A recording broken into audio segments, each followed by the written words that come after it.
Y vamos, si les parece, vamos a empezar por el origen, digamos, vamos a empezar con Viviana, que nos cuente primero, Viviana, ¿qué es lo que están haciendo en términos de investigación en el INTA? En la Argentina hay todo un aparato, digamos, de investigación bastante importante y ella está trabajando justo también en un lado donde se empiezan a incubar startups y demás. Entonces, que nos cuentes un poco lo que hacen. Y si querés pararte, digamos, y presentar tu presentación. Bueno, te pido el pasador claro, sí, de diapos. Sí. Hola, buenos días a todos. Gracias.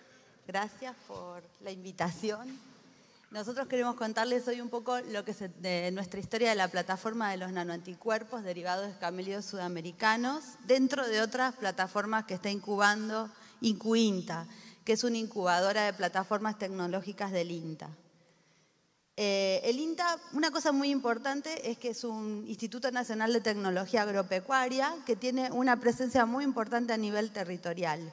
Y eso hace que nosotros podamos hacer estudios o investigaciones diferentes a otros institutos de investigación, porque podemos, por ejemplo, ir a capturar vicuñas a la Quiaca o también perseguir guanacos en la Patagonia. Yo trabajo específicamente en el Instituto de Virología de INTA Castelar, que es el centro más importante de investigación que tiene INTA, y soy bioquímica y me especialicé en el estudio de virus que afectan a los animales, varios virus, pero específicamente mi carrera se enfocó en el estudio de rotavirus, que es un agente que produce diarrea neonatal en las crías de muchas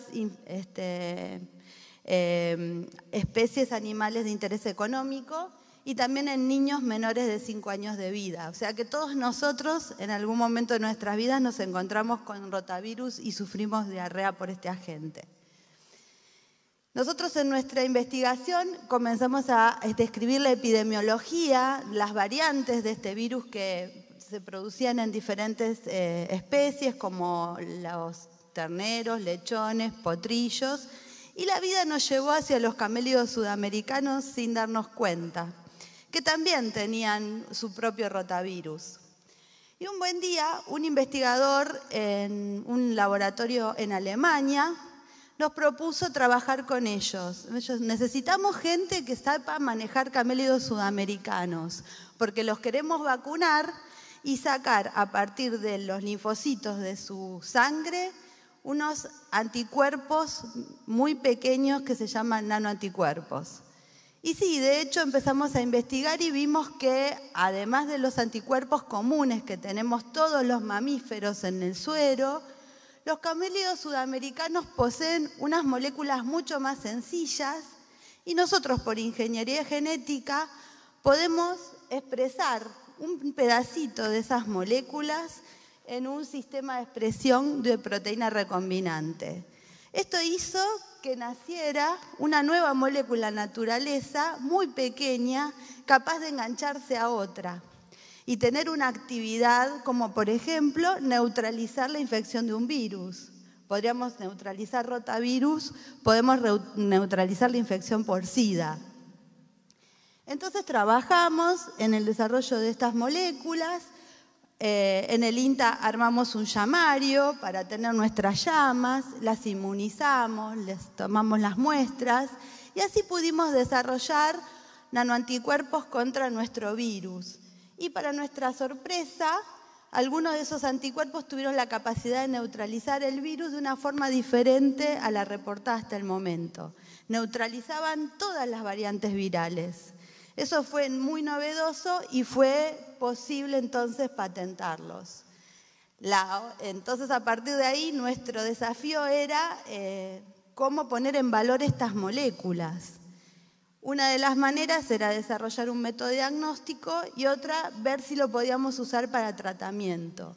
Lo probamos en ratones, los probamos en un modelo animal que se llama cerdo notobiótico, que es el modelo más cercano a la fisiología humana, y demostramos que en esos modelos el nanoanticuerpo, cuando se da con la leche, protege contra la diarrea por rotavirus. Aquí les muestro el kit. Este kit lo desarrollamos en INCUINTA y ahora lo estamos distribuyendo en los 19 hospitales de la red de vigilancia de diarreas del Ministerio de Salud.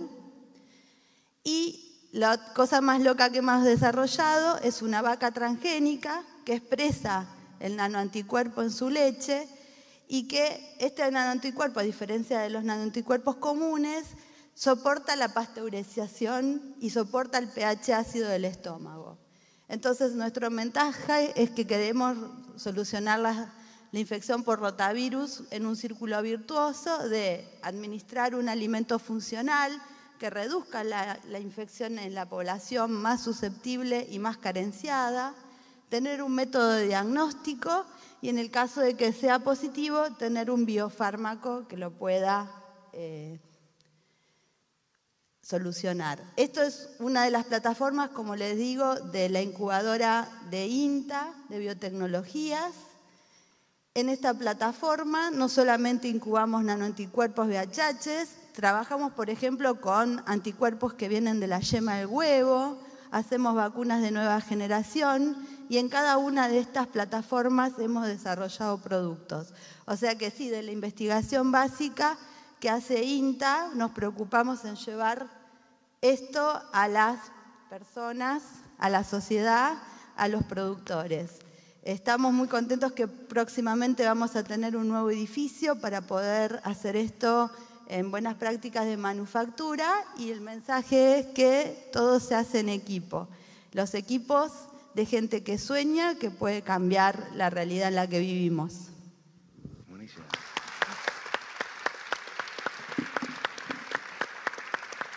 Buenísimo. Juan Francisco, bueno, ahora vimos cómo se originan este tipo de cosas. Hay un trabajo de investigación, hay cantidad de gente que está probando ideas y aprendiendo y descubriendo cómo funcionan las cosas y a partir de ahí empezando a crear startups. Ahora vamos a ver un startup que muestra lo que puede resultar en eso, digamos, el tipo de impacto que se puede lograr a partir de ahí.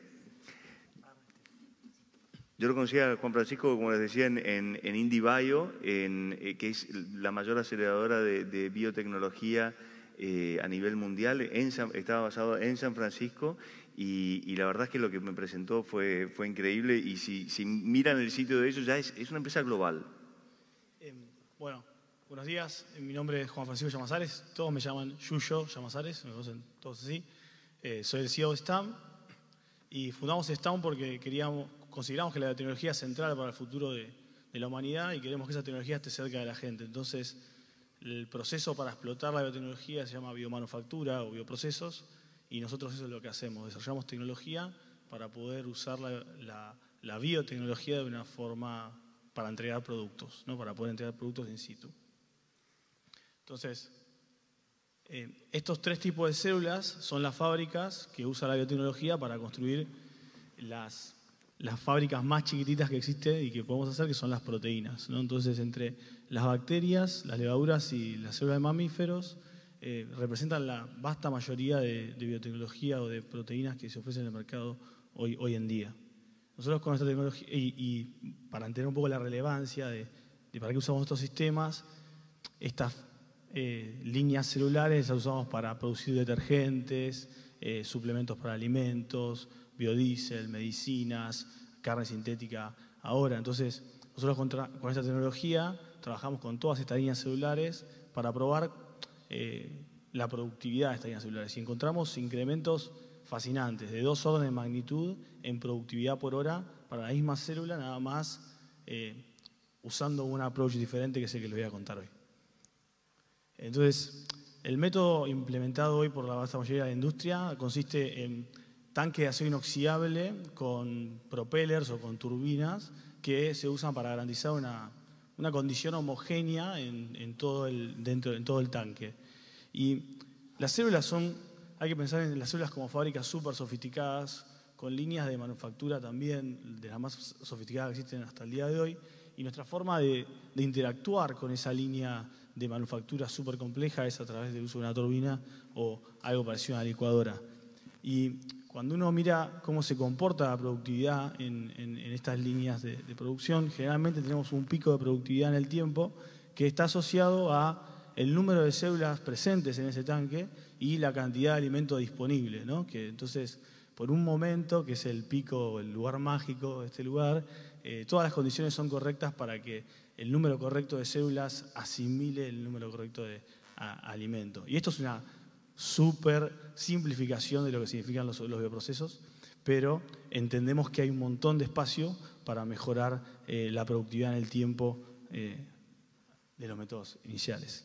Y nuestro approach fue poner a la célula en el centro de la producción biotecnológica. Y eso lo hicimos desarrollando sistemas de microcanales que básicamente nos permiten interactuar con cada célula y otorgarle las condiciones propicias para que efectúe su línea de manufactura, es decir, darle el oxígeno que necesita y darle el alimento que necesita o las condiciones de pH, de reductividad necesarias para comunicarle a la célula qué es lo que necesitamos que haga en ese momento. Y ese tipo de estructuras tiene una forma parecida a esta. Esta es una forma sencilla, ahora vamos a pasar a una más compleja, pero básicamente nos permite mantener condiciones homogéneas durante todo el tiempo para todas las células. Y acá lo que voy a mostrarles es uno de los primeros prototipos que hicimos hace como 8 meses, donde podemos ver que efectivamente el líquido se mueve en la forma que nosotros estábamos prediciendo en nuestras simulaciones. Y esto es muy interesante, porque esto nos permite entender que el mezclado del líquido dentro de nuestros sistemas es como nosotros esperamos y que la distribución de ese líquido también lo es. Y ahora vamos a entender un poco quizás qué significa esto. Yo entiendo que quizás es algo distinto, pero por ejemplo a la izquierda estamos viendo una matriz que es sencilla, ¿no? O sea, tiene una sola fase que podemos ver con un color, y en la derecha estamos viendo una matriz que tiene 2 fases. Y esto ahora empieza, no sé si a ustedes les hace acordar a algo eso, pero a mí me hace acordar como a un sistema circulatorio cuando lo aprendía en el colegio. Claro. Entonces, como que esto es algo que está súper aumentado, pero esos canales en el lugar más fino tienen menos de 100 micrones, que es parecido al diámetro de nuestros capilares celulares. Y cuando nosotros tenemos 2 capilares que están tan cerca, mediados por un material que es poroso y que permite el intercambio de oxígeno, que permite el intercambio de nutrientes, tenemos un sistema muy eficiente para darle a la célula lo que necesita en una forma continua, mientras se está moviendo. O sea que mientras se está moviendo está recibiendo el oxígeno que necesita, está recibiendo el alimento que necesita, a medida que lo va procesando. A mí me parece espectacular. Entonces, el próximo paso era, bueno, hagámoslo funcional para la industria de bioprocesos, digamos. Una cosa es poder favorecer esa porosidad, poder favorecer esa comunicación con las células, pero esto tiene que ser funcional para la industria de bioprocesos. Y básicamente tenemos que poder inocular, o sea, poner las células iniciales, poder oxigenar, poder tener un sistema de irrigación de oxígeno y un sistema de irrigación de medio cultivo. Y esto es uno de los últimos prototipos que estamos armando, le llamamos pirámide hueca, que básicamente permite que para este volumen que está comprendido por esa matriz tengamos un procesamiento constante de ese volumen de materia que estamos trabajando ahí. Entiendo que es complejo, pero es llamativo, así que síganme un poco. Y lo interesante de esta maquinita es que tiene un rendimiento de un bioreactor de 1 litro, pero esto es increíblemente chico.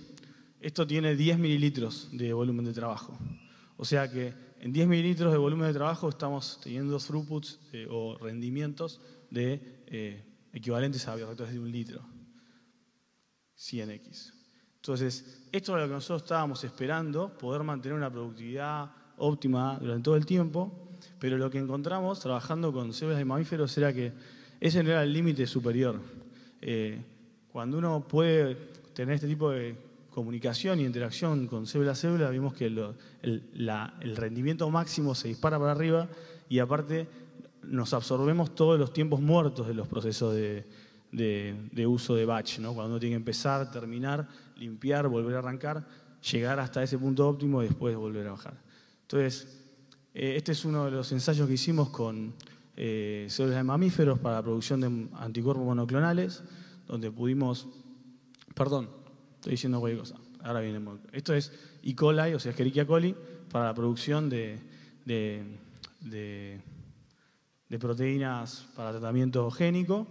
Y generalmente el proceso de bacterias como Escherichia coli son relativamente cortos por la alta tasa de mutación.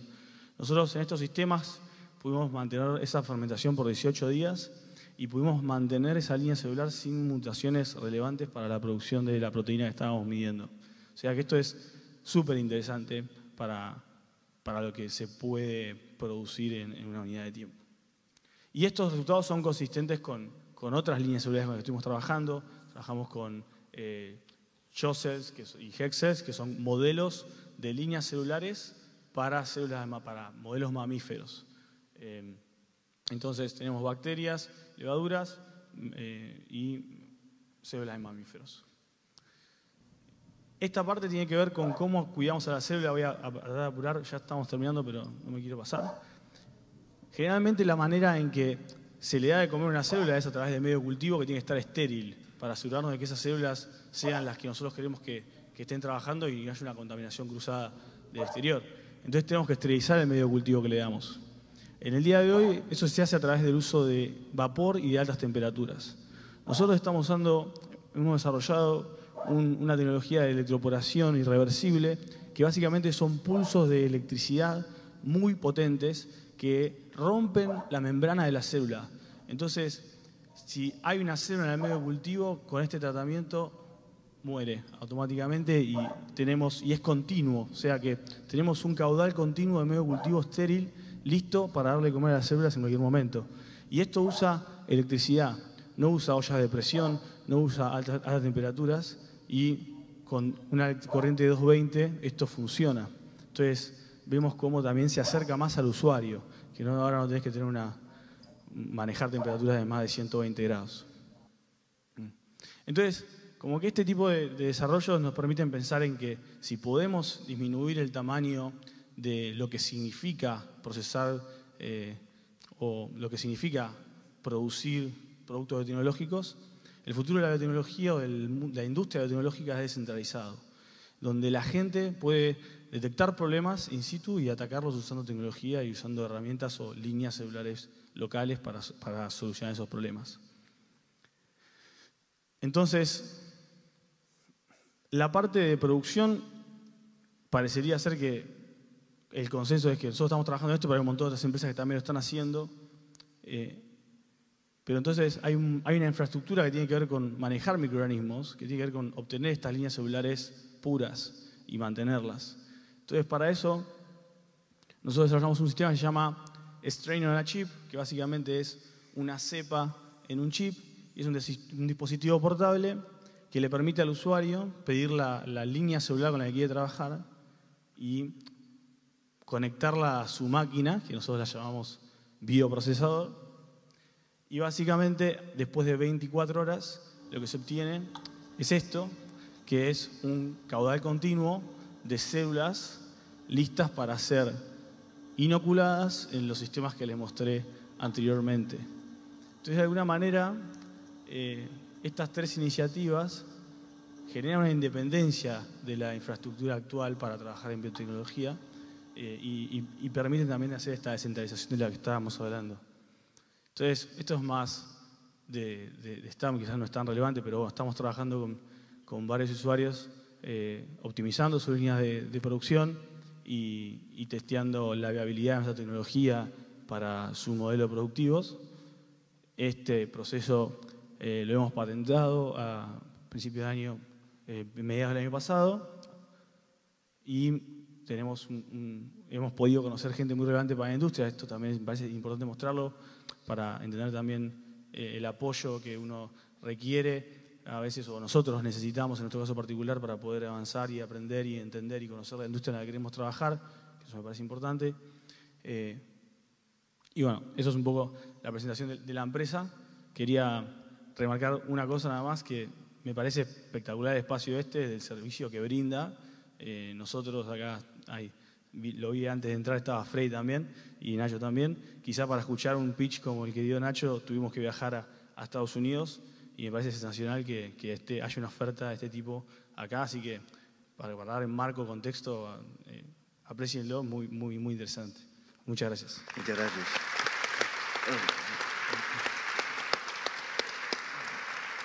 Muchas gracias, Yuyo. Espectacular. Déjame hacerte una pregunta, porque hay algunas partes que tal vez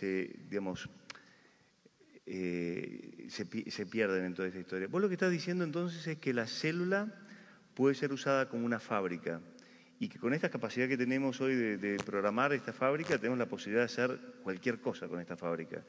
Y vos lo que creaste es una tecnología que te permite producir 100 veces más eficiente, de una forma 100 veces más eficiente o más que las tecnologías actuales. ¿Es eso? Generalmente la forma de pensar en incrementar productividad en biotecnología está asociada a la transformación genética. Y eso ha funcionado un montón. O sea, o a la optimización de líneas celulares pero a través de mejorar la información genética que trae esa línea celular para un proceso y darle el alimento y el ambiente perfecto para que eso suceda. Nosotros lo que vimos es una oportunidad en pararnos del otro lado de la ecuación, que es cómo manejamos con mucha más control el microambiente que percibe esa célula para poder triguear esto va a sonar medio raro, pero las compuertas lógicas que tiene en su información de ADN, para decir, bueno, ahora tenés que hacer esto, ahora tenés que hacer eso, y después la célula percibe eso y actúa en consecuencia. Vimos que ahí había un vacío, y mucho del aumento en la productividad tiene que ver con que este es un sistema continuo que es viable para la industria, que no ha habido esa transición aún hacia sistemas continuos tan fuertes, al menos que estés hablando de bioreactores de 100.000 litros, y reduce los tiempos muertos y aumenta la productividad. Eso fue lo que más nos sorprendió. No es solamente que reducir los tiempos muertos, sino que la concentración del producto por mililitro aumenta específicamente por poder tener este tipo de intimidad en la comunicación con cada célula.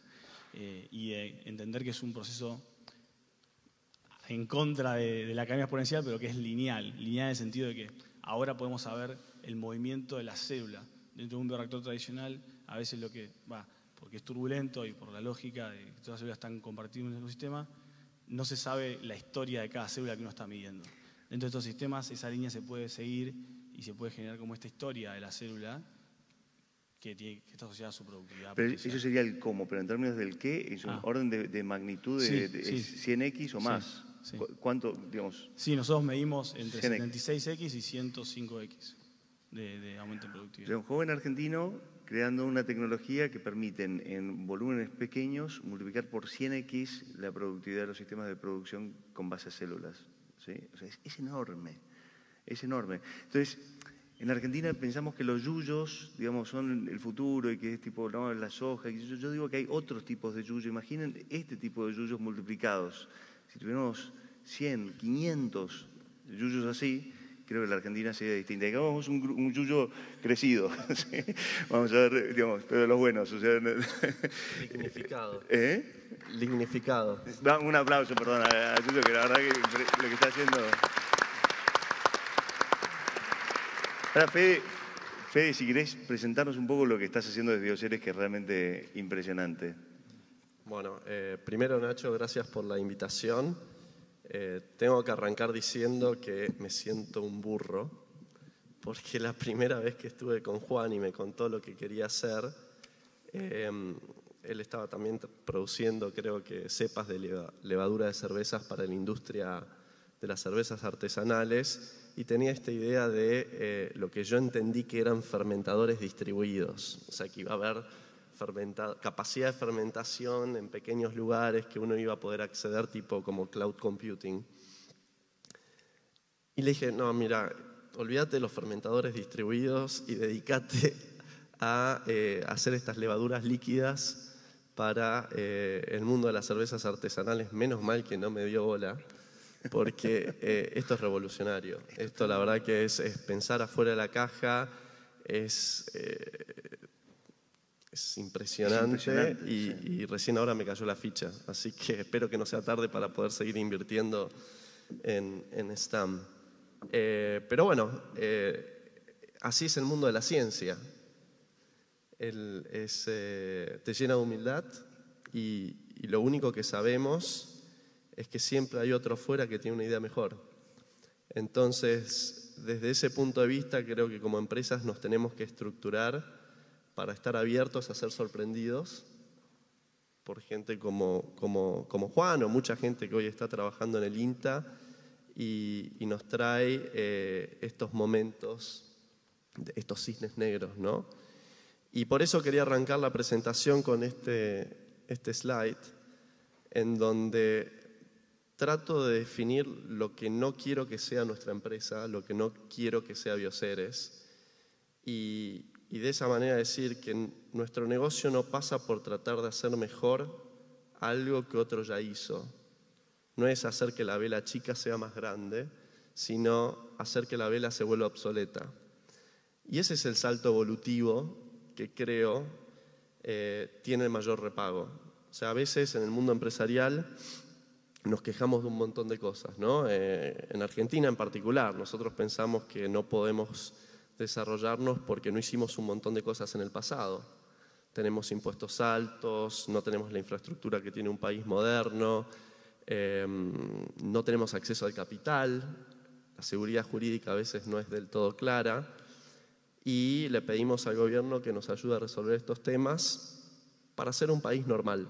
Y ahí se genera el dilema de la frazada corta, ¿no? Que saco recursos de un lado, dejo de tener recursos para otra cosa. ¿Y todo eso para qué? Para ser uno más de los 150 países normales que tiene la humanidad. Entonces, yo creo que hay una propuesta de valor, sin negar esa realidad y que tenemos que hacer los deberes, que tiene mucho más repago, que es hacer lo que otros aún no han hecho. Invertir en provocar la evolución de la especie humana. Y nos podemos equivocar, pero le puedo asegurar que cada uno de esos fracasos va a ser mucho más valioso en la creación de conocimiento y de riqueza que seguir el status quo de las demandas que hoy normalmente enfrentamos en la interacción público-privada a nivel empresarial. Entonces, desde ese punto de vista, y muy humildemente, lo que Bioceres trata es exactamente hacer cosas que otros aún no han hecho. Lo hace o lo trata de hacer en el mundo de la biotecnología agropecuaria. O sea, cómo podemos usar esta industria relevante para nuestro país para insertarnos internacionalmente en procesos de transición tecnológica. La empresa que hoy me toca liderar es una empresa que se creó en diciembre del 2001, cuando era poco probable que se creen compañías en el país, con la siguiente visión. Nosotros lo que pensábamos en aquel momento, muy cautivados por las posibilidades de la biología molecular y la biotecnología en el sector, era que las grandes compañías estaban casi estrictamente dedicadas a desarrollar tecnologías que hoy denominamos como tecnologías binarias. Productos que matan o dejan de matar otros seres vivos, ¿no? Un insecticida, un fungicida, una variedad genética que pueda tolerar la utilización de un herbicida o que tenga un insecticida intrínseco para matar insectos en forma eficiente, pero que la productividad de los agroecosistemas no depende solamente de que el órgano productivo que tiene las células esté intacto y en buena salud, sino también depende de la capacidad básica de estos órganos o estas células en producir moléculas orgánicas. Al final del día podríamos definir a la agricultura como la gestión de la fotosíntesis, la forma en la que el hombre captura la luz del sol a través de seres vivos que tienen la capacidad de fijar dióxido de carbono y obtener moléculas orgánicas en ese proceso, con las que nos alimentamos y con las que alimentamos la vida en el planeta o con las que usamos en los fermentadores que vimos de Juan. Estoquiométricamente hablando, lo que limita esa reacción... Perdón, ¿lo qué? Estequiométricamente hablando, de un punto de vista de la fórmula química, la fotosíntesis es combinar agua con dióxido de carbono para obtener azúcares y oxígeno. Entonces, ¿cuál de los dos reactivos es el que limita esa reacción? El agua. El dióxido de carbono hay abundante en el planeta. Y luz solar también, que es un poco la catalizadora de ese proceso. Entonces, nuestro foco estuvo desde el comienzo en buscar tecnologías que nos permitan ser más eficientes en la utilización del agua para producir este tipo de moléculas orgánicas o rendimiento, si hablamos en cristiano desde el punto de vista agronómico. Y lo interesante de todo esto es que en el año 2015 nos transformamos en la primera empresa en el mundo en desarrollar una tecnología de tolerancia a sequía para el cultivo de soja. Y la verdad que bueno, eso nos dio muchísimo orgullo. Primero porque era algo que la industria en general estaba diciendo que era imposible. Y de la misma manera que Juan muestra cómo hay una estrategia distinta para fermentar células, hay una investigadora de la Universidad Nacional del Litoral, que es parte del CONICET, que descubrió que había una forma totalmente contraintuitiva de sobrellevar la sequía. Si uno se pone a ver desde un punto de vista científico qué puedo hacer para sobrevivir una sequía, lo primero que se te ocurre es hacer lo que hace una planta en el desierto. Y realmente hay muchísimas empresas que gastaron cientos de millones de dólares en tratar de que la soja, el trigo y el maíz hagan lo que hacen las plantas en el desierto. ¿Y saben qué hacen las plantas en el desierto para sobrevivir? No consumir agua. Y si no consumen agua, no pueden generar azúcar. Si yo no tengo agua, no tengo uno de los reactivos en esa ecuación que se llama fotosíntesis. Entonces, puedo sobrellevar la sequía, pero rindo menos. Y rápidamente llegaron a la conclusión de que esto no era viable. Lo que descubrió el grupo de la doctora Chan es que en realidad no hay que dejar de consumir agua. Lo que hay que hacer es engañar a la planta para que no se dé cuenta que está sufriendo una sequía. Porque los seres vivos priorizamos la sobrevivencia por sobre la productividad. Entonces las plantas empiezan a hacer un shutdown de la fotosíntesis mucho antes de quedarse sin agua. Es como si vas manejando un auto y se te prende la luz de alarma porque te vas a quedar sin combustible y enseguida parás, porque sos muy prevenido. Bueno, algunos de nosotros vamos hasta que esa luz de alarma no da más y sabemos que tenemos 20 o 30 kilómetros de recorrido que podemos seguir haciendo.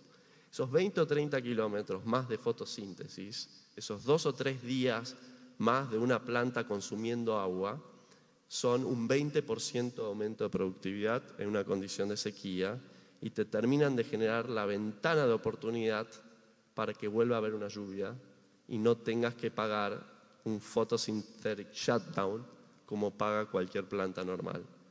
Esto hoy es el estado del arte. No lo era en el año 2003, cuando lo propuso la doctora Chan en un laboratorio de la provincia de Santa Fe, y eso es lo fantástico del mundo de la ciencia.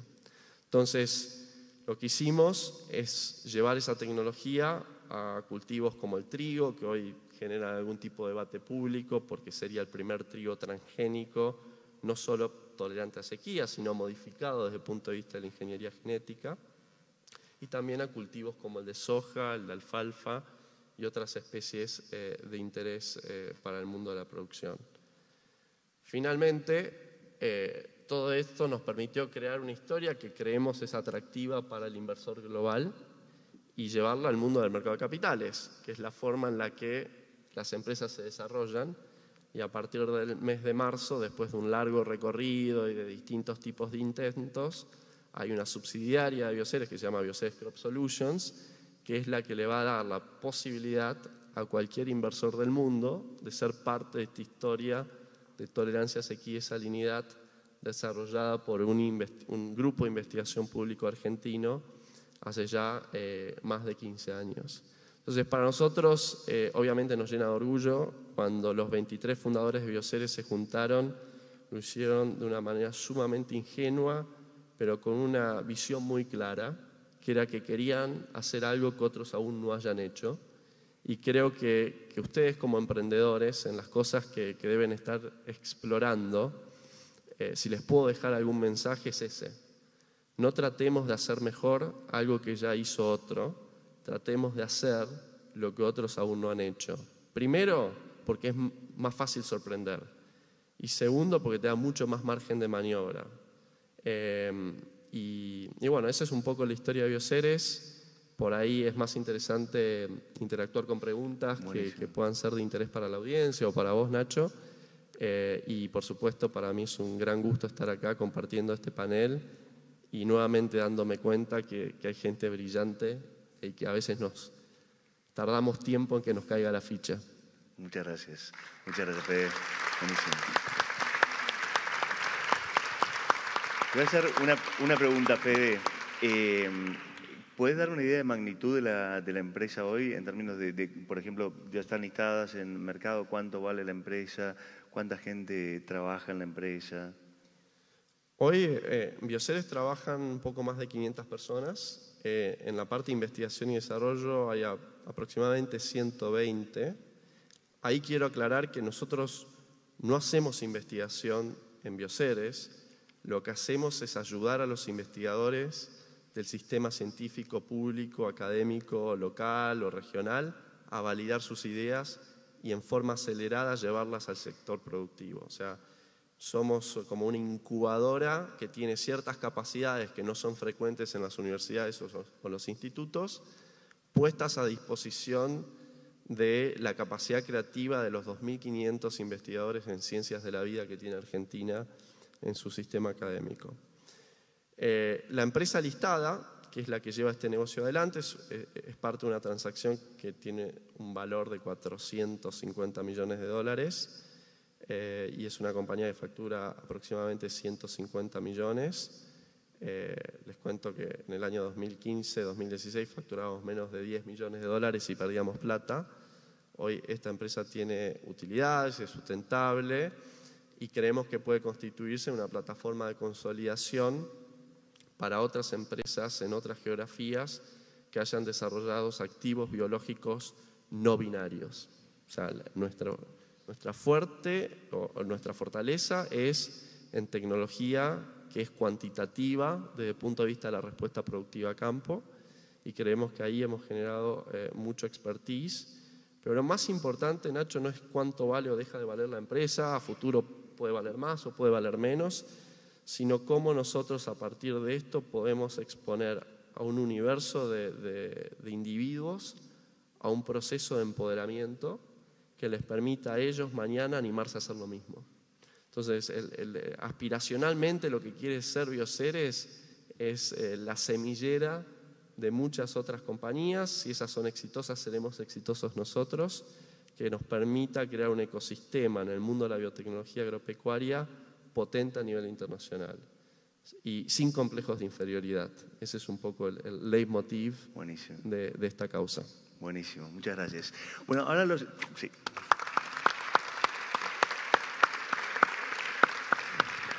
Le voy a dejar las preguntas para ustedes. Solo voy a complementar un punto. Lo que está haciendo Yuyo, que también digamos, es importante entender, que Fede lo aclaró un poco, también está haciendo, no sé si conocen Amazon Web Services, digamos que toda la nube, todo lo que conocemos de la nube está basado en que hay empresas como Amazon que tienen enormes parques de servidores, como para que ustedes no tengan que tener un conjunto de servidores para poder crear un startup, que era lo que era necesario en el pasado.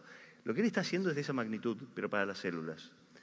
Si esto tiene éxito, va a ser, y con 100x de aumento de productividad, digamos, yo creo que están todas las bases para el éxito, y por eso está jugando con los mayores jugadores del mundo, va a ser realmente revolucionario a nivel global. Va a cambiar el mundo, ¿sí? Todavía no nos dimos cuenta en la Argentina, pero este es el tipo de magnitud de cambios que gente como ustedes puede crear, ¿sí? Entonces, nada, las preguntas son de ustedes. Ahí tenemos una. Esta empresa me hace pensar mucho en un gran territorio que tenemos, que es la Patagonia. Nosotros, ¿cómo ves hacia adelante tu empresa haciendo intentos en esa zona? Que es desierto y que es, ¿lo ves posible? La pregunta es para Federico. Perfecto. A ver si entendí bien, es un poco cómo lo que nosotros hacemos puede ser pertinente para la Patagonia. Eso sí. Y el clima.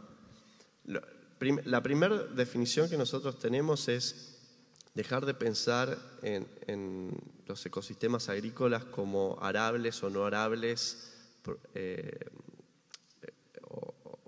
aptos para producción o no aptos para producción. Nosotros pensamos en los ecosistemas como cuencas fotosintéticas. Entonces, en la Patagonia hay superficies fotosintéticamente activas en donde especies vegetales han evolucionado para transformar luz solar en moléculas orgánicas. Tenemos que entender cómo podemos aprovechar esas especies para capturar la mayor cantidad de luz solar posible y cómo después transformamos esa fotosíntesis en todas las cosas que nosotros necesitamos hoy desde el punto de vista de las moléculas orgánicas. O sea, a lo mejor la agricultura actual está muy condicionada por nuestro prejuicio de que la única fotosíntesis aprovechable es la que está compartimentalizada en un grano. Entonces, toda nuestra industria de agronegocios está basada en los granos. La fotosíntesis que está en un poroto de soja, en un grano de trigo, en un grano de maíz. Puede haber una especie nativa, un pastizal, como hay en los bajos submeridionales de Santa Fe, que se llama espartillo, que genera 4 toneladas de biomasa por hectárea, pero no sabemos muy bien qué hacer con eso.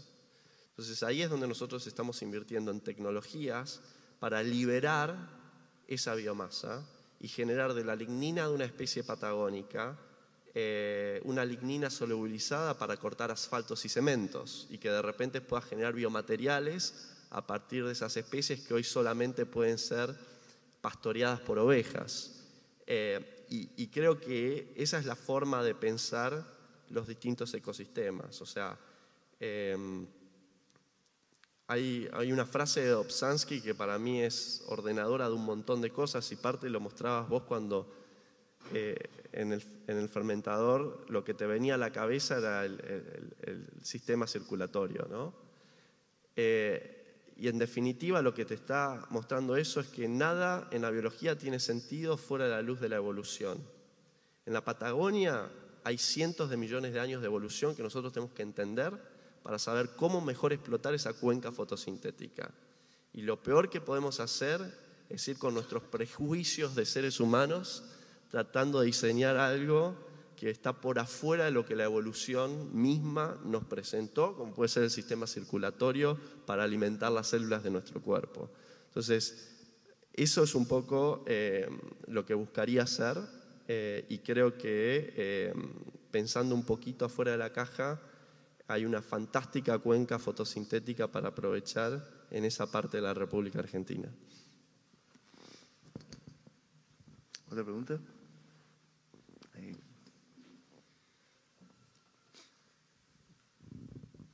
Gracias.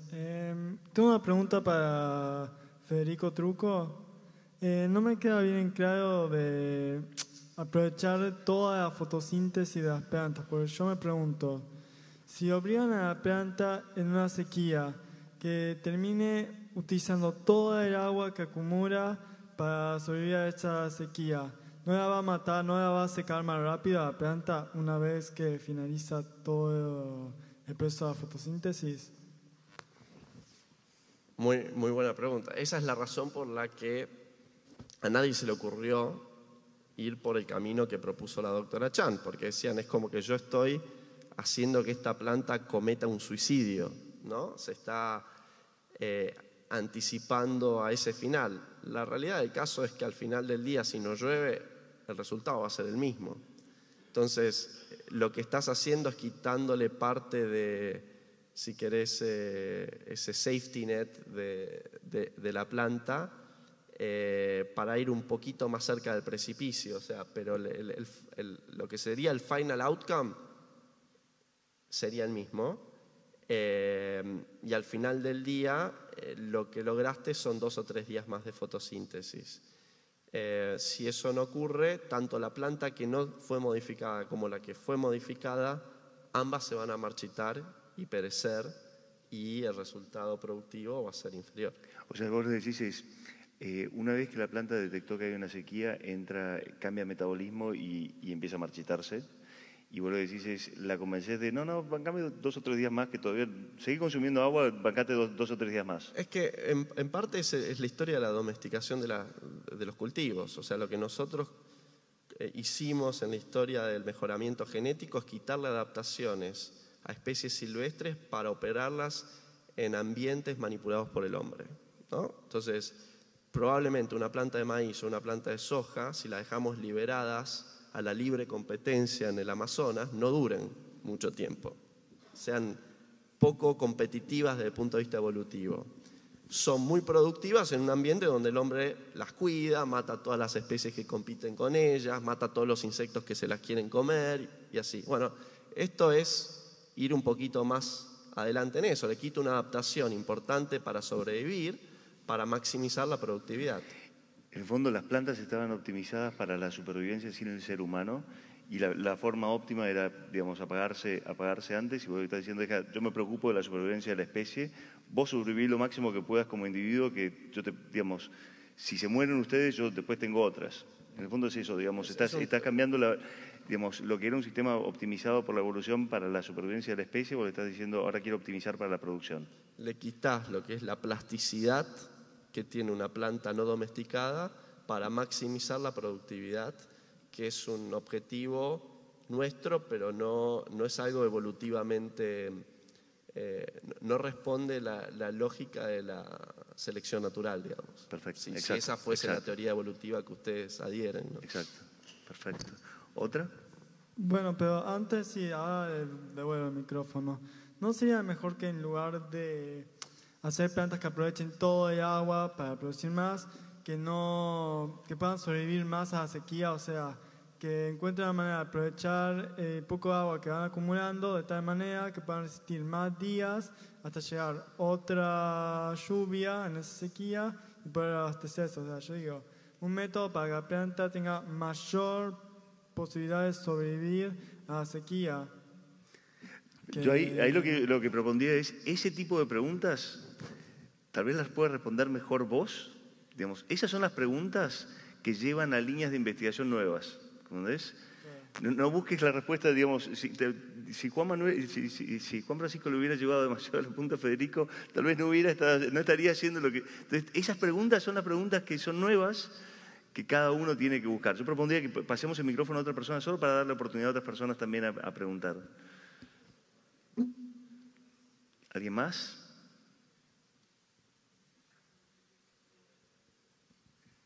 Ahí va. Hola, buenos días. Mi pregunta es para Juan. Quería saber básicamente dónde empezaste a probar lo que vos pensabas, si tuviste algún laboratorio en la facultad o cómo buscaste apoyo para llevar esta idea que parecía tan loca en un principio. Bueno, yo estuve mucho tiempo en la Facultad de Agronomía, estudié agronomía en la UBA y fui ayudante de segunda en la cátedra de bioquímica aplicada. Por muchos años, creo que 8 años o más.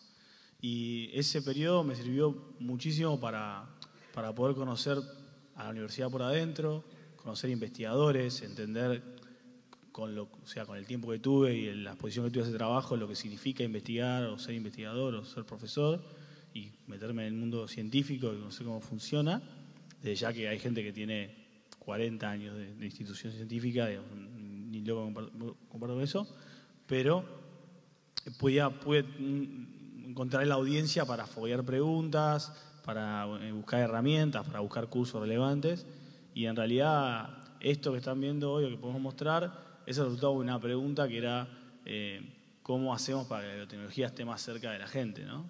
Y eso fue mutando un montón. Si yo te muestro, nosotros empezamos trabajando con bioreactores tradicionales para aprender cómo era fermentar.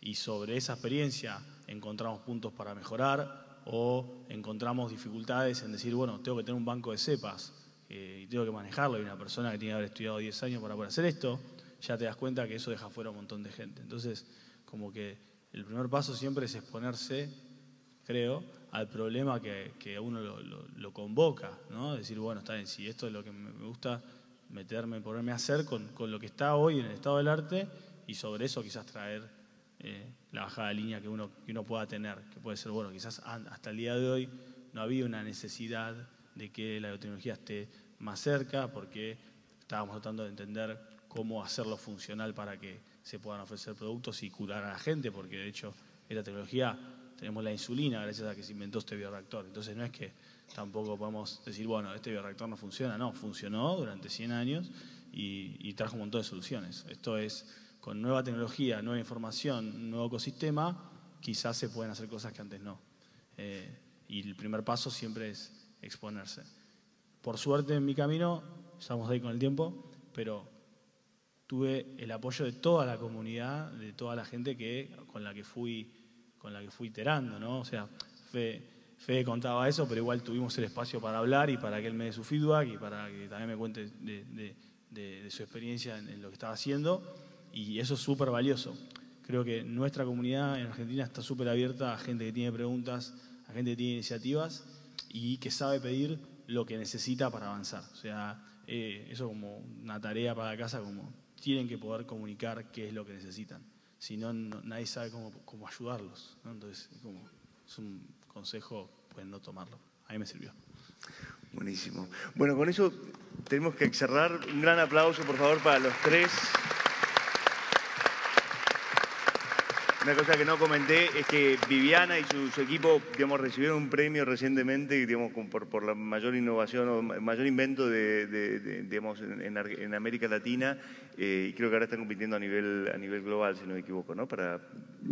Sí, el premio es a esta patente de los nanoanticuerpos de Rota, que es una de tantas que tenemos, y tenemos que ir a Suiza en abril. Buenísimo. Bueno, mucha suerte en ese